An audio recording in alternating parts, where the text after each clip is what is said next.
Nii, see siis on inspiratsiooni saanud Mercedes 500K-st.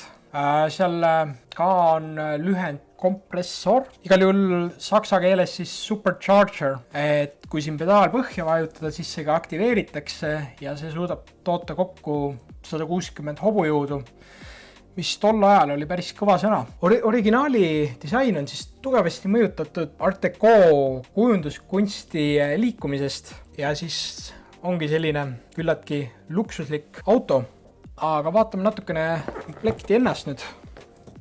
Et jah, siin disainer on otsustanud väga palju kuldseid toone kasutada, et veelgi selle luksuslikkus rõhutada. Vaatame, mis siin tagaküljel näeb. Loomulikult uksed avanevad, mitte küll nüüd sellele poole, kus meie nad eeldaksime, aga noh, siin käib lahti kapott, siin käib lahti pagas.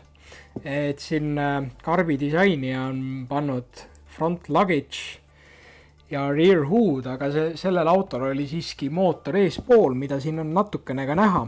Siin on natuke muidugi kahju sellest, et nii väikseid detaile ei saa teha nagu originaalil oli. Et originaalil tegelikult on äärmiselt kena kapotialune. Võite internetis ise otsida Mercedes 500K engine. Noh, mulle meeldib ka, et väljalasketoru on pikaks tehtud nagu originaalil, et originaali samamoodi ulatub see toru päris kaugele autost tahapoole.